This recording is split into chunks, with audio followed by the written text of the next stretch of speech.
Does your stomach drop every time you see those three little dots pop up as your boss is typing you a message? Do you feel like you spend hours talking to your boss or manager every week, but yet you still aren't getting the answers you need? Join us today as we learn how to clearly communicate what we want and need from those around us, while also learning how to make our own communication style more effective.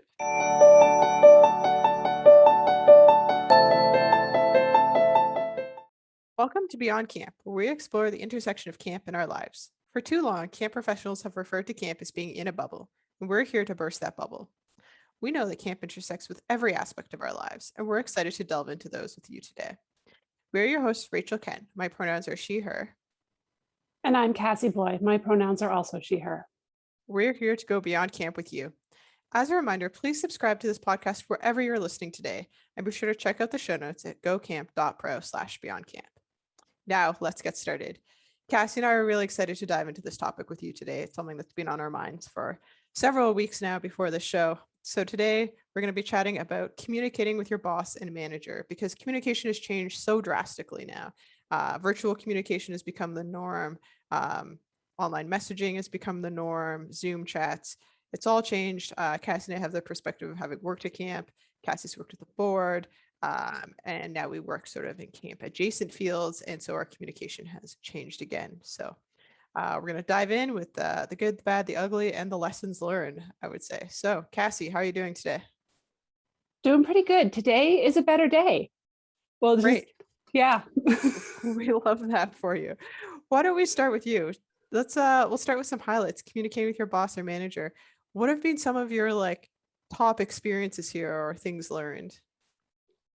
I find that it's sometimes maybe not the best option, but I have learned to adapt how I approach things and how I go into conversations to fit the other person. Especially when you're working with a board that has multiple people. So you might be going to different people for certain things and kind of adjusting, I guess, my tactics to ensure that everything's clear to kind of meet other people where they're at on that respect. Fair enough. And we are going to come back to communicating with the board because I know that's often a hot topic. I remember being at the Women in Camp Summit. For anyone who's wondering, there's our first mention of Women in Camp today. And I went to a lesson on working with a board or a session on that. So I know folks will be really interested in that. We'll come back to that after the ad read. But I want to circle back to this adjusting your style of communication for the person that you're working with. Can you sort of tell everyone a little bit more about that or an example maybe? Yeah. I think simplifying and maybe, as Beth Allison would say, making it perfectly clear. Yeah. No fluff, no anything, just like clean and concise language.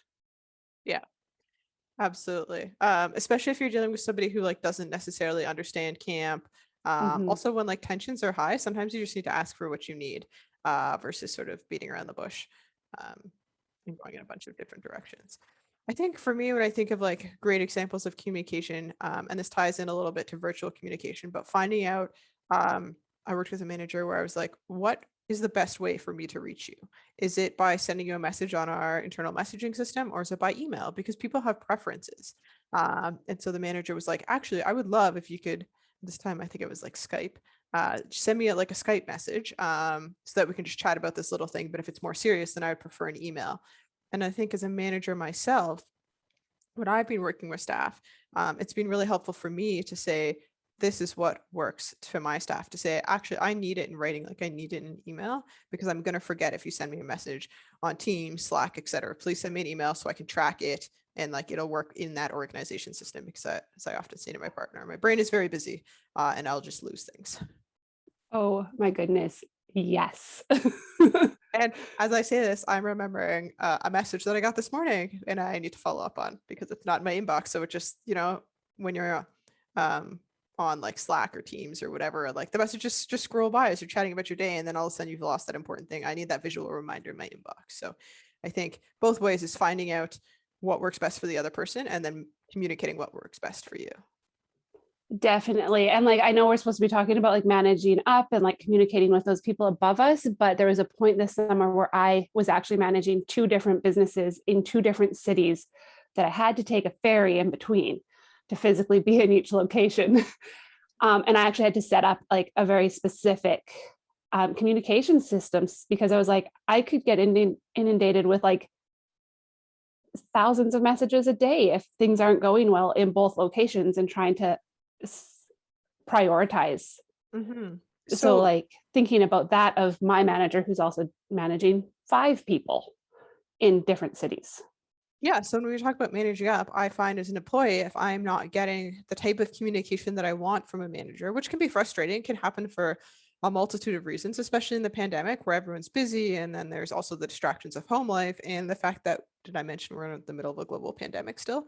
So I've always found for me, if I'm not getting the communication I want, is that's when I turn to my manager and I say, in a one-on-one or in a meeting, I say, what's the best way for me to reach you if I have something urgent?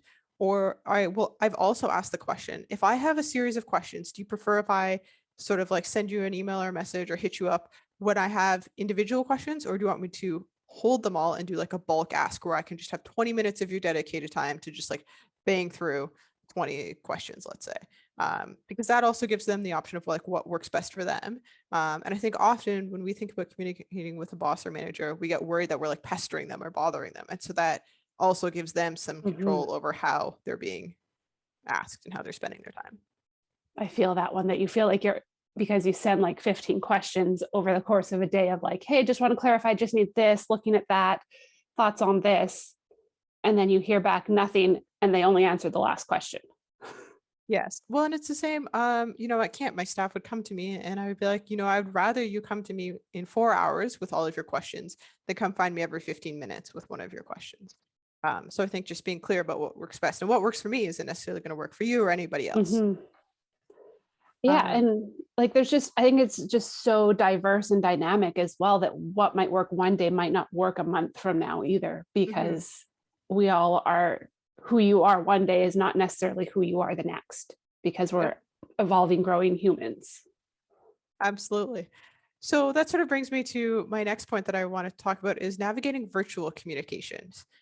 Because I think, well, I know that the world has changed dramatically, and most of us are operating virtually in some way or remotely. And so that means a lot more like instant messaging on whatever platform that might be: Slack, Teams, Google, whatever Google's version is, Google Chat, whatever online platform you use.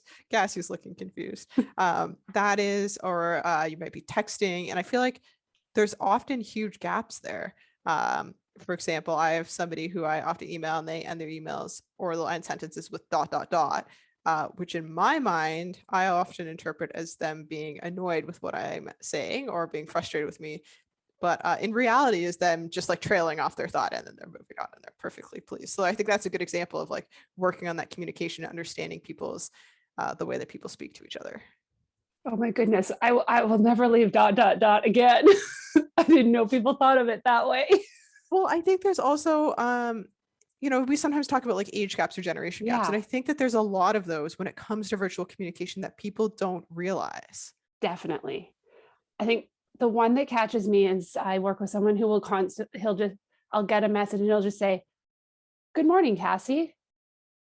And then you see the 3 dots of like something else coming. Yeah. And it takes like 5 minutes sometimes. And you're just sitting there going, what's For those of coming you who my aren't way? watching, Cassie is looking very stressed right now. And like, if that's coming from a manager, my brain's instantly going, what did I do wrong? Yeah, so I think when we talk about managing up is being aware of how different generations and different like age groups communicate virtually and how they like type and write as well, because that makes a big difference. I think for Gen Zs and younger millennials, things like saying thanks with a period might be interpreted as being short or angry, but that's people are just using good punctuation because that's how people talk to each other. Or saying like okay with just the letters okay versus typing it out is something that could set off a lot of anxiety in younger staff, but it's not necessarily true of older staff or Mhm. just like different generations there. So I think if you're talking about communicating up and there is an age gap or a generation gap there, um, is being mindful, maybe even just doing like some quick research or talking to people about how people communicate versus immediately assuming that people are don't want to talk to yours. Yeah, well, and I think about it too, like of people in younger generations managing up as well and communicating with their reports who are, maybe millennials, how they communicate is often in like emojis and gifs or gifs. I don't know what Hmm. they're called, but like, because I've had to learn that communication style to communicate with my frontline team and understand what some of these things mean. So not only are we figuring out like there's multi-level dynamics here of like Hmm. understanding those communications and systems, and I always then question where in virtual communication, where is the line of professionalism?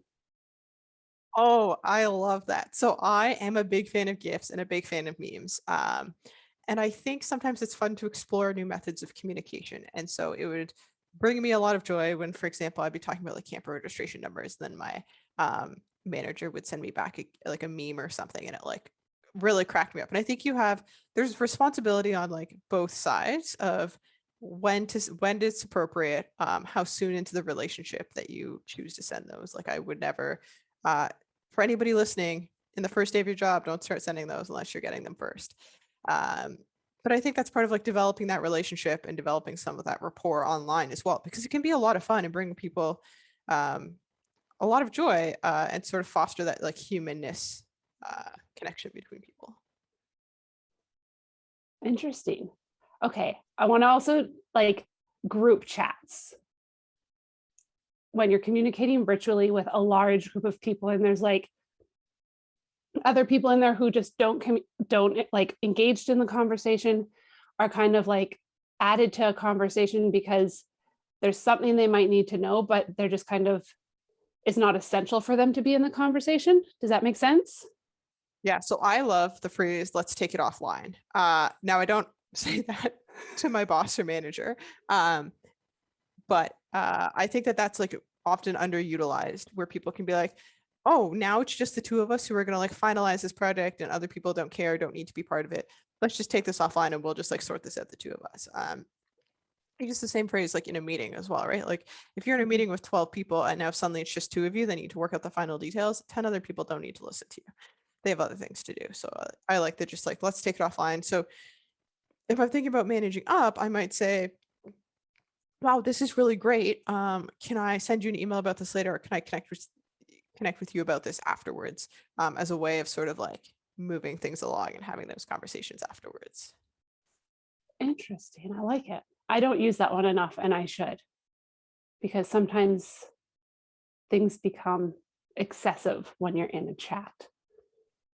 Yeah, and I also think it's nice to have, if we're still talking about virtual communication, having places where you can have that sort of like fun chit chat. In my workplace, we Mhm. have a group chat called like We Heart Pets or something. And it's a place where everyone can post photos of their pets. And if you don't want to be in it, you don't have to be in it. If you want to, you're opting in. I leave it muted so I can check it when I want to. But it's a fun way for people across the organization and roles to have that like fun virtual communication without it like interfering with like the workplace. Yeah, and like the other thing that is always interesting to me as like we look at those, like there's the fun chats, there's the more serious chats. When like I think it's also learning those boundaries of like when does this communication need to be at a minimum a virtual face to face if it can't be in a physical face to face versus an email or a chat. Well, and setting boundaries around that is really important as well. So saying, hey, if you're going to virtually call me, I would love if you could give me a heads up first. Or alternatively, just be like, yeah, call me anytime that my status says I'm available and I'm happy to chat about it. You could also say, I really appreciate the chance to talk things out. So can we have a virtual chat? And I think for me, that's been really helpful because I do like to talk things out. That's probably why I'm hosting a podcast so I can ramble on every week or every other week for an hour. Um, but for me, it's been helpful because I no longer am working in an office. And so for folks who are working on site, this might be applicable as well. I like the chance to send a message and be like, hey, can we just talk this out for a few minutes? I just need somebody to bounce this idea off of or to be an ear. And that also lets my manager know that that's what I'm looking for. I'm not necessarily coming with problems. I just need to talk something out for a short period of time. And that's been really helpful for me. Yeah, I find that I have set time with my manager currently. And it kind of, but then at the same time, there's points where I'm like, okay, like this is more urgent, but I'm not getting a response. Did I communicate wrong? What's that? So I'm actually like looking forward to our next kind of like one-on-one session, which it might actually be this week, which is quite exciting, where I can actually be like, what are we doing? Yeah, and I think often it comes down to, like you said earlier, actually keeping it simple and being clear about what it is that you want and what you need as well. Mhm. Like with anything else, if you can't communicate what it is that you need, then how are other people supposed to know? I think we often say that to our staff and our campers, right? Like, Yeah, if you need something, you need to tell us because I can't read your mind. Um, exactly. on that note, we're going to take a quick break and then we'll pick right back up as we dive into how to work with bosses and managers who maybe just don't get camp. Did you know that every year in Illinois, over 6,000 young people living in poverty gain access to summer camp? We know camp to be an influential milestone in a young person's life. And what better way to help transform these very lives than working with thousands of camp professionals to help them gain access to expert training and professional development? Help us send kids to summer camp by donating to the American Camp Association of Illinois, or learn more about our training opportunities at acail.org. Well, welcome back. We're going to dive back into communicating with our bosses and managers, lessons learned from camp, and what we've taken out to the real world and brought back to camp again. It always comes full circle. So, Cassie, have you had much experience working with a boss or a manager who maybe doesn't get camp or isn't from the camp world? A little bit. So like I think specifically looking to like a board where I had people who understood why camp should exist, but not exactly what we did day to day, which is a similar but different at the same time because like they understand the importance of what we're doing, but they have no clue how we fill our day. And I think the best thing that I did in that scenario was I invited them to come out and witness an all camp activity. And just doing that. And the one person, only one took me up on it, came out, watched this session, and just kind of sat and enjoyed and like was able to feel the energy and like see the work that went into the prep and the cleanup and everything else.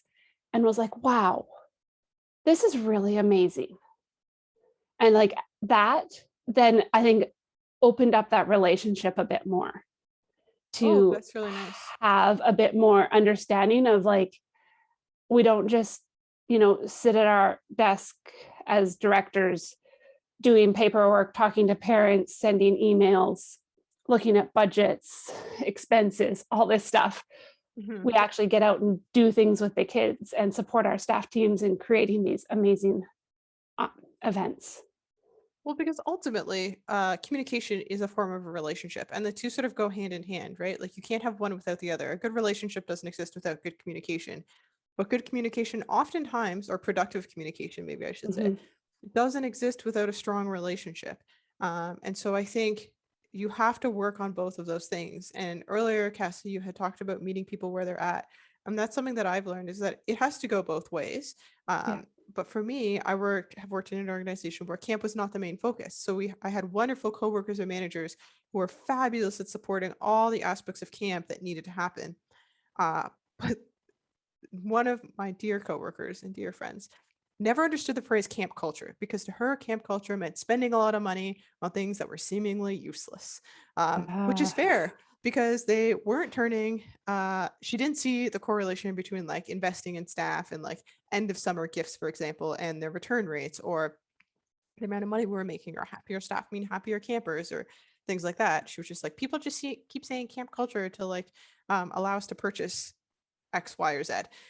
And so when I started, I was like, okay, so how do I communicate the value of camp culture? And for me, that was when I started to fall in love with data, because I was like, numbers speak. People get this. People understand, the Yeah. finances, the money. So how do I turn what it is that I want into numbers, which will then back up my points of why it's important to buy the staff Nalgene at the end of the summer as their camp gift or whatever it might be.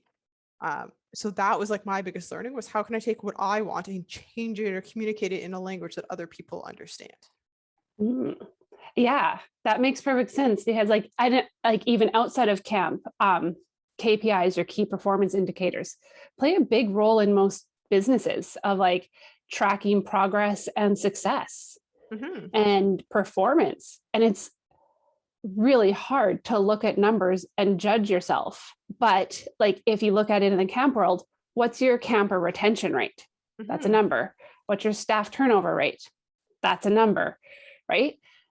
Well, like, what's all the data from those surveys that you send out, your camper surveys, your staff Mhm. surveys? Like, what is that data telling us? What are those numbers telling us? And how can we relate that to the things that we've done? And like, I think that it was just so helpful for me. And then because I was also making that effort in the relationship to be like, here, let me speak your language, they were also willing to sort of also come to the middle and say, okay, let me learn to speak yours. I went to a session at Tri-State once of Travis's, and he was speaking about like how we always say like camp is this magical place nestled in the woods, and like what does that mean? And it means a lot of things if you've been to that magical place nestled in the woods. But if you haven't, like what is camp magic? Camp magic is spending a lot of money on stuff that doesn't make sense in a budget line of a large organization, oftentimes. Like because Exactly. because you don't have the context, right? You just have the like, why did we need to spend $300 on glow sticks? Like that was not necessary when the organization's also spending money on like all these other things, right? Mhm. Um, so we have to provide that context in a language that people understand. Yeah, and I think the other part that really comes to like helping people understand camp and like, or bringing them in to like maybe get it a little bit more, is that year-end report that we Mhm. all do, that big thing that like sits on a shelf somewhere. But sharing that with your board in or with your boss or manager, whoever it might be, that kind of shows them the breakdown of everything you did this summer and what was successful, maybe what wasn't as successful. I always like to include pictures of like, if it's an event, here's a picture that goes with it so they can see the correlation of, oh, we spent $300 on glow sticks. Here's the glow sticks in action, Mhm. right? So they don't Yeah. just, so that there's like, oh, we used these to do this thing that created these memories, and then toss a piece of feedback from a camper survey on there that included that event. So that Yeah. money to words. Yeah, absolutely. And I think on that note as well, I was just thinking about the like the testimonials that you get from people, the little quotes Yeah. that you get from a camper or staff member. Those are also really lovely to pass up, because you as the camp director or the program director, or whatever your role might be, you have a lot of that like frontline face-to-face time, and you've impacted a lot of those things directly, but as have the Mhm. people above you, because or around you that aren't directly at camp, whether they were registering people in your main office, whether they were doing your budgets, or however your organization is structured, they also impacted it. So it's lovely to pass on those sort of quote unquote warm fuzzies up the food chain and around the organization, and that also helps build that relationship, with which helps communication as well, because they're able to see in real words what that camp magic might be, other than that quote on the front of the camp website that does come to this spot nestled in the trees. Yeah, that one, I have a lot of feelings about that one too. I wish people could choose different words about that, being nestled in the trees, or I'm like, We can always talk about that one later. That's probably a whole yeah. episode in itself. So you've talked several times about communicating with a board. So I've sat on boards, but I've never worked directly with a board. Mhm. So you talked briefly, and then I sort of paused you, but I'm going to unpause you now. Ooh. Can you can you talk to us about communicating with a variety of people on like the same topic? Because I imagine you would have to on a board. Yeah, it's hard. Like it's definitely not something that's easy to do, to figure out how to communicate, how to express your needs, what's going on, where do you need support. And each board functions differently. You have to like, do you have an advisory board? Do you have an operational board? Right? Makes a big difference on your approach and how you're going to communicate and touch base with them. I know on the board that I worked for, I had a specific person that I reported to and worked more closely with than the rest of the board. Um, and some of the board members were more advisory, but then some were more operational. Like our treasurer cut the grass. One of them was a plumber. So if we had plumbing issues, that's who we reached out to. So we had people that did the things. The president came in and cleaned toilets. Like they were quite involved in like the back end of camp per se, not, facing with the guests and the campers and all of that, but they made sure it happened. But each person needed different communications from me, right? When the president stopped by to do something, he just wanted to know that everything was good. So that was an easy one. I was like, cool, we're doing good. Everything's great. Doesn't need anything. But when the treasurer who I reported to showed up, it was different. We always had to have like a little bit more time. How are things going? How are the staff doing? Typically it was more like, don't let them do this. Usually whatever they were doing actually was not a huge deal, but you had to say, be like, yeah, okay, I'll address it. Amazing. Thank you for giving me that feedback, and address it, and hope your 19-year-olds change.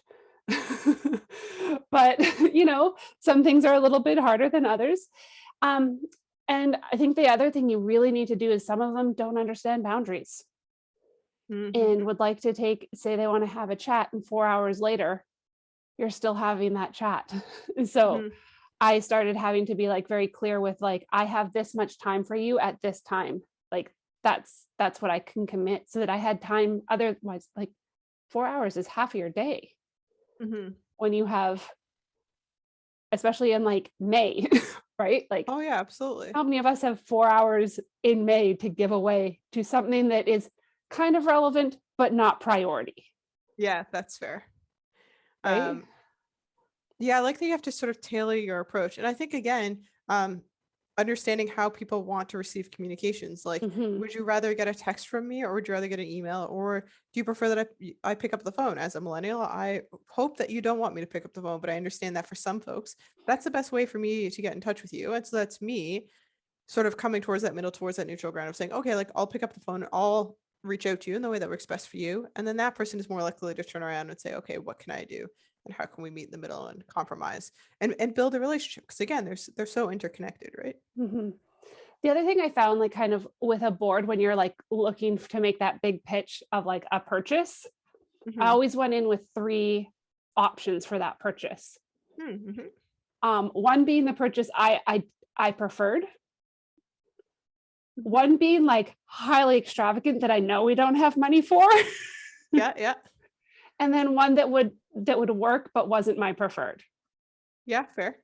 It's good to have options. And like I'd come in and be like, here's the 3, like one of these would be great for us to have or for us to do. Thoughts on it. I've played videos of like a product we wanted to purchase to show them like what each one looks like and how it works, and just giving them like a clean, concise like report of that. Like, this one costs this much. Here's this one. B and C. On that note, I will say, going back to working with folks who maybe don't necessarily get camp, quote unquote, is I have sort of proven that I knew that the product had been used by somebody else in the camping world. So I'd be like, oh, well, actually, I know at this camp they recommended this. And sometimes that like recommendation was helpful. And I think maybe also as like a younger camp pro or a newer camp pro, emerging, you might say, I sometimes found that was helpful because I think it sort of gave me some almost like street cred. Like, I know other people have used this and they love it, and I'm getting their like personal recommendation on this before I'm spending thousands of dollars on whatever new activity is that I'm bringing to camp. So I think that's helpful for communication as well. We are running ourselves down in time, so I want to pop to our last topic, which I think is pretty relevant to both of us as we're working sort of in camp adjacent fields. But what lessons have we, communication lessons specifically, we'll narrow that down, have we taken from camp to our new job? So Cassie, we'll start with you. Let me make this perfectly clear. Like, I swear Beth has ingrained that in my head. And just like, I say it, like there's sticky note above my desk typically, or like somewhere in my space that says that.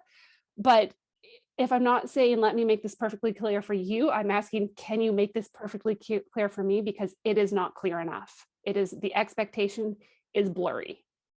That's fascinating because I've actually never used that before, but maybe I'll start. I swear I say it like once a meeting. I like that. In some version.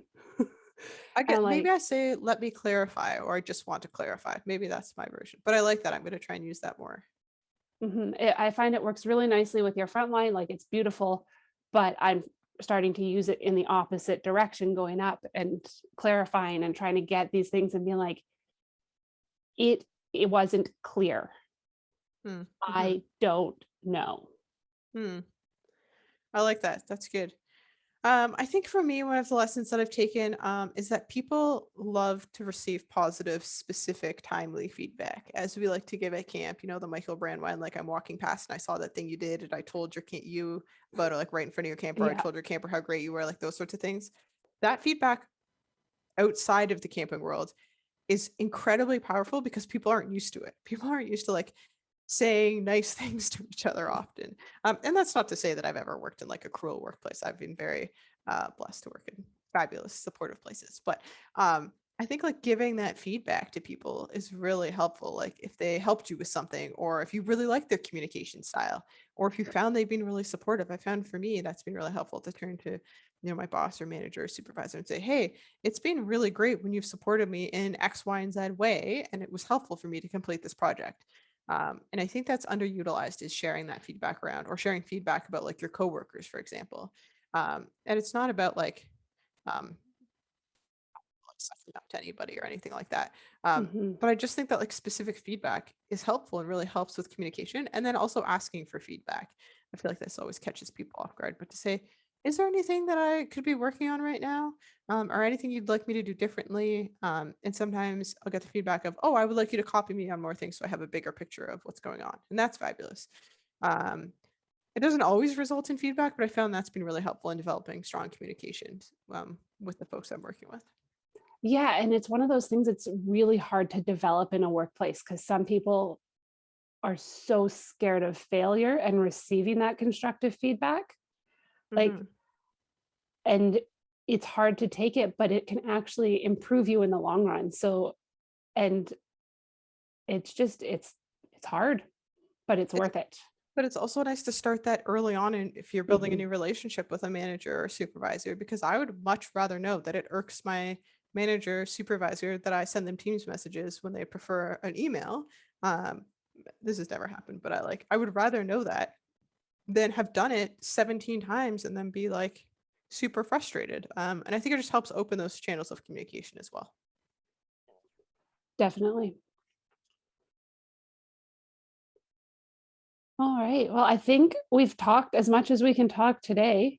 There was a lot there and a lot of things to take and think on and work on. And remember to try something new in your workplace when you're working with your manager. But before we wrap up today, we want to talk about our recharge station, remembering that self care is critical to our wellness in the good times and the difficult times. It's also something we as camp professionals and maybe camp adjacent professionals struggle with. Just because we're out of camp doesn't mean it's still hard to do. Um, Thinking about how you charge your batteries or what makes you feel inspired or just feel good that day. So for me, I do a fair amount of Amazon purchasing for small things for work, just because it's simple, it's easy, it's a time saver. But one of my direct reports a couple months ago shared with me that you can get a bag of Teddy Grahams for $2 on Amazon. And honestly, this is the best drawer snack. I hope everyone understands drawer snack. Uh, it's that drawer in your desk that's just full of snacks, if you aren't, that you can put in there, no matter what your age. Who cares? Teddy Grahams, they're great, unless you're gluten free. Don't buy them. We want to thank you for joining us beyond camp. We hope that you are able to connect and reflect with us as we journey beyond the property lines and bring camp with us wherever we may go. As you wrap up, you may want to reach out and connect with us. So you can reach both of us, myself and Rachel, at our new email, beyondcamp@gmail. No, that's not it. I'm going to try again because sometimes words are hard. So we are going to use beyondcamp@gocamp.pro. That's the one. That's where you can reach us today. Please remember to check out our show notes at gocamp.pro/beyondcamp. So just the opposite. A big thank you to the team at Go Camp Pro for continuing to hold space for these conversations, to ACA Illinois for their continued sponsorship and support of us as we ramble on every week, and our producers, Matt and Jotham, for ensuring our little blunders maybe don't sound as blunderful every week.